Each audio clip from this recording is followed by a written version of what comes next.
Hey everybody, Brian with 3D Sleekun. Just wanted to do a quick video. I've had a few people say they're having I guess some issues with getting the axles on the trailer to roll freely or good or whatever. So obviously with the plastic bushings that they come with, they're not going to roll like they would a bearing.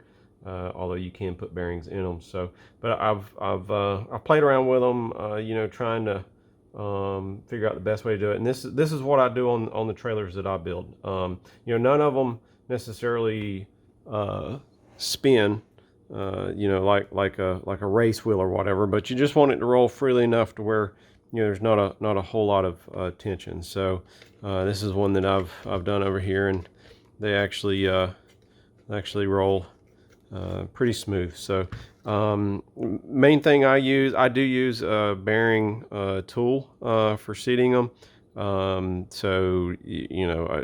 Sometimes screwdriver, right side screwdriver and stuff like that can help there.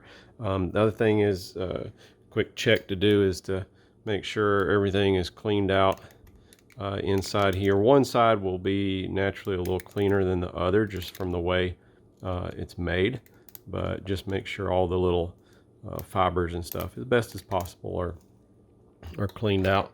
Other than that, I also use a little bit of oil.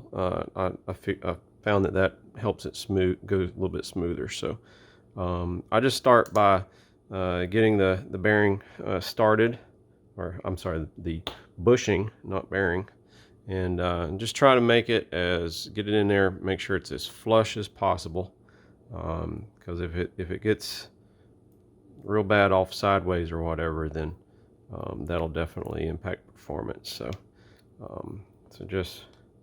use the back of this tool to press them down in there.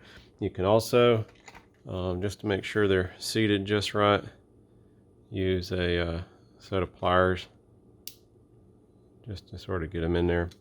And then as I start to put it together, that's it. You can also do this to get them in there a little bit better. So I'll just go ahead and get it started. I have this electric screwdriver. Obviously you can do it by hand. The electric screwdriver does help. Here in just a second you'll see why.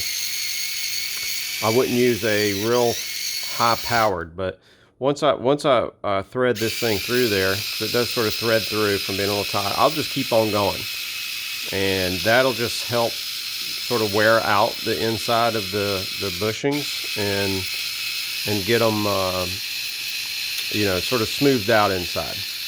So I'll just do that a little bit. Then I'll go ahead and I'll put the axle spacer on. And I'll usually tighten it up pretty good. Not like you don't want to strip it out, but I tighten it up good enough to where it helps seat those bushings in there.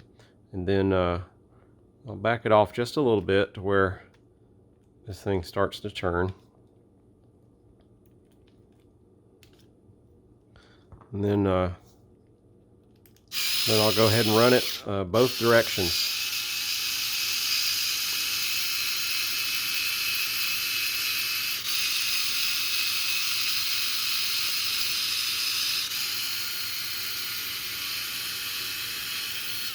All right. Again, you don't want to do it super fast. So if you use like a high-powered, high-speed drill or anything like that, then it may build up heat and melt the plastic.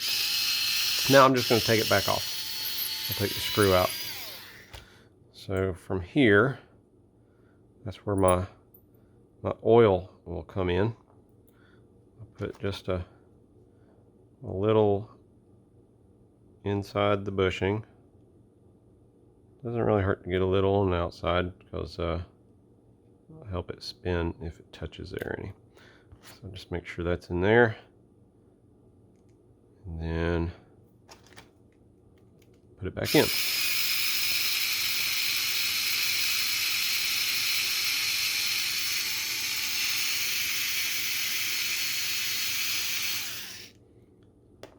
Oops. Now, put this back on.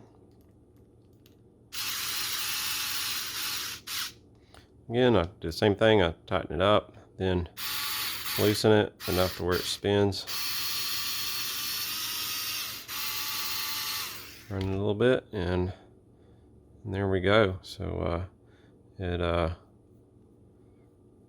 moves pretty freely now. So again, it doesn't spin necessarily like it's got bearings, but you know, bearings will help with that if you want to get super smooth movement. So that's the best way I've found to assemble them and get a little bit more I guess smoother roll out of it, since those plastic bushings are a little tight, but they are tight on purpose in order to, you know, keep the wiggle down to a minimum. So if they were super loose or anything like that, then the wheel would just be way too loose. So anyways, hopefully that was a short enough video, and hopefully that was helpful. And be sure and check out the trailers and the all the add-ons and stuff like that on my Etsy and eBay shops. And if you got any questions, let me know. Thanks a lot, and keep on crawling.